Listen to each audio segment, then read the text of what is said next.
Edu progressive ক্লাসরুমে আজকে আরও একবার সবাইকে স্বাগত। আজকে ইন্টিগ্রেশনের একটা নতুন চ্যাপ্টার নিয়ে আলোচনা করব। সেটা হচ্ছে পরিবর্ত বা প্রতিস্থাপন পদ্ধতি, যেটা ইংলিশে বলে হচ্ছে মেথড অফ সাবস্টিটিউশন। ইন্টিগ্রেশনের একদম বেসিক কিছু ফর্মুলা তোমাদের জানা আছে। ক্লাস 12-এর স্টুডেন্ট যারা সিবিএসসি, আইএসসি এবং ওয়েস্ট বেঙ্গল বোর্ডের ক্লাস 12-এর যারা স্টুডেন্ট রয়েছে তারা মোটামুটি তোমাদের ইন্টিগ্রেশনের প্রথম অংশটুকুনি জানা আছে। তো এখন যেটা নিয়ে আলোচনা করব সেটা হচ্ছে যে পরিবর্ত বা প্রতিস্থাপন পদ্ধতি।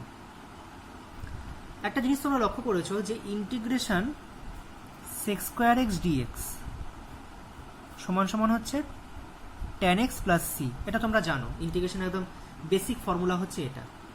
তাহলে আমি যদি তোমায় এবার প্রশ্ন করি যে তাহলে তুমি আমাকে ইন্টিগ্রেশন sec x dx বলো কত হয়, তুমি বলবে এই মরেছে, এটা তো জানি না। কারণ ইন্টিগ্রেশন করতে গেলে যেটা আমাদের ফলো করতে হয় সেটা হচ্ছে আমরা দেখেছি যে ডেরিভেটিভ করে, আমরা ডেরিভেটিভ যখন শিখেছি বা ডিফারেন্সিয়েশন যখন শিখেছি, ডিফারেন্সিয়েশনের যে সমস্ত উত্তরগুলো আসতো, বিভিন্ন ফাংশনের ডেরিভেটিভ করে তার যে উত্তরগুলো আমাদের আসতো, সেই উত্তরগুলোকে নিয়ে আমরা ইন্টিগ্রেশন করে তার অ্যান্সার পেয়েছি। মানে আমি বলতে চাইছি tan x এর ডেরিভেটিভ করলে হতো sec স্কোয়ার এক্স, তাই জন্যে sec স্কোয়ার এক্স এর ইন্টিগ্রেশন করলে হচ্ছে tan x প্লাস সি। কিন্তু ডেরিভেটিভে কোনো ফাংশন ছিল না যার ডেরিভেটিভ করলে sec x আসতো, সরাসরি ফর্মুলা হিসেবে বলছি। হ্যাঁ, অন্য কোনো ফাংশন তো হতেই পারে সেটা, কিন্তু ডেরিভেটিভের ক্ষেত্রে আমরা এমন কোনো ফাংশন পাইনি যেটা ডেরিভেটিভ করলে পরে সরাসরি sec x আমরা পেয়েছি। তাই জন্য sec x এরও সরাসরি ইন্টিগ্রেশন করা যায় না। তাহলে এগুলো কি তাহলে ইন্টিগ্রেশন কখনোই হবে না? হ্যাঁ, হবে। সেক্ষেত্রে আমরা প্রতিস্থাপন পদ্ধতি প্রয়োগ করতে পারবো। দেখা যাক প্রতিস্থাপন পদ্ধতি কিভাবে কাজ করে। আমি একটা ইন্টিগ্রেশন নিচ্ছি এখানে dx by x log x. অঙ্কটি করতে গেলে আমাদের যেটা করতে হবে সেটা হচ্ছে যে শুধুমাত্র এক্স এর বা শুধুমাত্র লগ এক্স এর ইন্টিগ্রেশন আমরা করতে পারবো না। লগ এক্স ইন্টিগ্রেশন যদিও হয় না, সরাসরি এক্স এর হয়।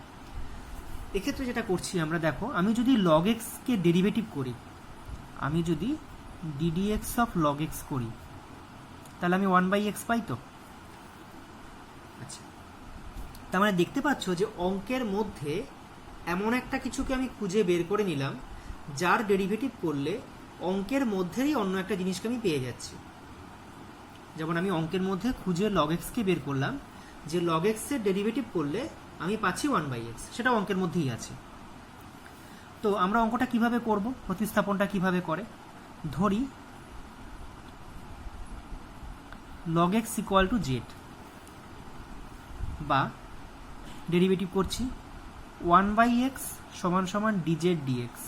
তাহলে কি করা হলো, উভয় পক্ষে মানে বোথ সাইডে x এর রেসপেক্টে ডেরিভেটিভ করা হলো। তাহলে 1/x হচ্ছে log x এর ডেরিভেটিভ করলে এ পাশে হচ্ছে dz dx, বা 1/x dx সমান সমান dz। আচ্ছা, আমি যদি এই 1/x dxটা অঙ্কের মধ্যে খুঁজি, দেখি হ্যাঁ আছে, তো এই তো dx বাই x মানে তো 1/x dx। তাহলে আমি এটা প্রতিস্থাপন করি, তাহলে প্রতিস্থাপন করে কি পাচ্ছি, 1/x dx 1/log x। এই তো অঙ্কটা। যদিও জেনে রাখো অঙ্ক কিন্তু এভাবে লিখতে নেই, এটা কখনো লিখে না এভাবে, ঠিক আছে? তাও আমি তোমাদেরকে ভেঙে বোঝানোর জন্য আমি এভাবে লিখলাম। তাহলে এই যে 1/x dx, সেই জায়গাতে আমি dz বসাতে পারি। তাহলে অঙ্কটা কি দাঁড়াচ্ছে এখান থেকে চেঞ্জ হয়ে, ইন্টিগ্রেশন 1/log x, তো মানে 1/z dz। দেখো ঠিক আছে, 1/log x মানে 1/z, আর 1/x dx মানে হচ্ছে dz। তাহলে 1/z dz, 1/z dz এর ইন্টিগ্রেশন করলে কত হবে, log mod z plus c। ঠিক আছে, এবার কি হবে, z এর মানটা আমাকে রিপ্লেস করতে হবে। z এর মানটা রিপ্লেস করলে কি পাবো, log mod log x plus c। তাহলে এইভাবে হচ্ছে একটা প্রতিস্থাপন পদ্ধতি বা পরিবর্ত পদ্ধতির অঙ্ক আমরা সমাধান করি। আরও একটা অঙ্কে এলাম। অঙ্কটা দিয়েছে হচ্ছে integration sin x sin of cos x dx। তো আমি যদি cos x কে z ধরে নিই, আমি ধরছি cos x সমান সমান z, তাহলে ডেরিভেটিভ করলে কি পাবো, cos x এর ডেরিভেটিভ কি হয়, মাইনাস sin x হয়, সমান সমান dz dx, বা sin x dx সমান সমান মাইনাস dz। তো সাইন এক্স ডিএক্সটা কিন্তু আমি অঙ্কের মধ্যে খুঁজে পাচ্ছি। কোথায় খুঁজে পাচ্ছি? Sine x dx. ঠিক আছে, আমি দরকার হলে বক্স করে দিচ্ছি, সাইন এক্স ডিএক্সটা আমি বক্স করে রাখলাম।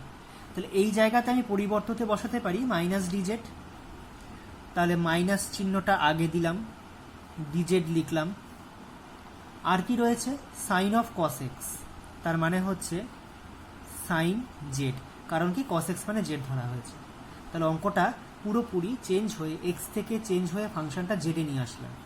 তাহলে সাইন এক্স ডিএক্স এটা চেঞ্জ হয়েছে সাইন কস এক্স, মানে minus integration sine z DZ.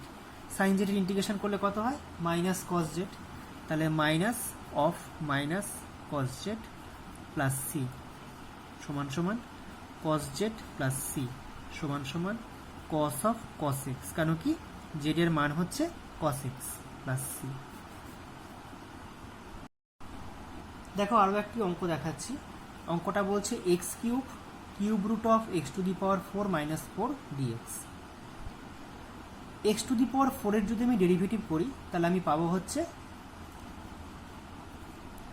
4x cube, 4 এর ডেরিভেটিভ তো শূন্য হয়ে যাবে, সমান সমান ডিজেড ডিএক্স বা এক্স কিউব ডিএক্স সমান সমান 1/4 ডিজেড। প্রতিস্থাপন করে দিই মানটা, প্রতিস্থাপন করলে পাচ্ছি 1/4 integration x cube dx, x cube dx, তার পরিবর্তে ডিজেড বসে গেল। এখানটায় হচ্ছে কিউব রুট জেড, তাহলে কিউব রুট অফ জেড সমান সমান 1/4 integration z to the power 1/3 dz. Z to the power 1/3 integration করলে কত হবে? Z to the power 1/3 plus 1 by 1/3 plus 1 সমান সমান কত আসছে? 1/4, নিচে আসছে 4/3 জেড টু দি পাওয়ার 4/3 সমান সমান 1/4 into 3/4 z to the power 4/3 plus C সমান সমান 3/16। জেড মানে হচ্ছে x to the power 4 minus 4 whole to the power 4/3 plus C. তাহলে তোমাদের কাছে এটা খুব ক্লিয়ার হলো যে আমাদেরকে খুঁজে দেখে নিতে হবে যে অঙ্কের মধ্যে কোন অংশটাকে আমি ধরবো। এক্ষেত্রে একটা কথা বলি, সেটা হচ্ছে আমি এখানে ধরেছিলাম এক্স টু দি পাওয়ার 4 মানে হচ্ছে শুধু জেড। তুমি মনে করলে এখানে x to the power 4 minus 4কে জেড কিউব ধরতে পারো, মানে আমি বলতে চাইছি x to the power 4 minus 4 সমান সমান তুমি ধরতে পারো জেড কিউব, কারণ কি এখানে তো কিউব রুট আছে, মানে আমি এটা জেড কিউব ধরতে পারি, তাতে কোনো অসুবিধা হবে না। তাহলে যেটা মূল বক্তব্য সেটা হচ্ছে আমাদেরকে খুঁজে বের করতে হবে যে অঙ্কের মধ্যে কোন ফাংশনটাকে, কোন অংশটাকে আমি ধরে নেব, ধরে নিয়ে যদি তার ডেরিভেটিভ করি তাহলে আমি ওই অঙ্কের মধ্যেই আরেকটা অংশকে আমি পেয়ে যাব। ঠিক আছে, সেই অংশটাকে আমরা প্রতিস্থাপন করব, প্রতিস্থাপন করে দিলে পরিবর্ত পদ্ধতির সাহায্যে একটা ইন্টিগ্রেশন কমপ্লিট হয়ে যায়। আরেকটি অঙ্ক তোমাদের সামনে নিয়ে এলাম, x plus cot x cot square x. আমি এই অংশটাকে জেড ধরছি, let x plus cot x সমান সমান জেড। তাহলে ডেরিভেটিভ করলে পাচ্ছি 1 মাইনাস কোসেক স্কোয়ার এক্স সমান সমান ডিজেড ডিএক্স। আচ্ছা দেখো, তোমরা জানো যে কোসেক স্কোয়ার এক্স মাইনাস 1 মানে হচ্ছে কট স্কোয়ার এক্স। তাহলে এটা খুব পরিষ্কার যে এখান থেকে যদি আমি 1 মাইনাস কোসেক স্কোয়ার এক্স করি তাহলে আমি পাবো মাইনাস কট স্কোয়ার এক্স। তাহলে আমি এখান থেকে পাচ্ছি minus cot square x dx সমান সমান ডিজেড।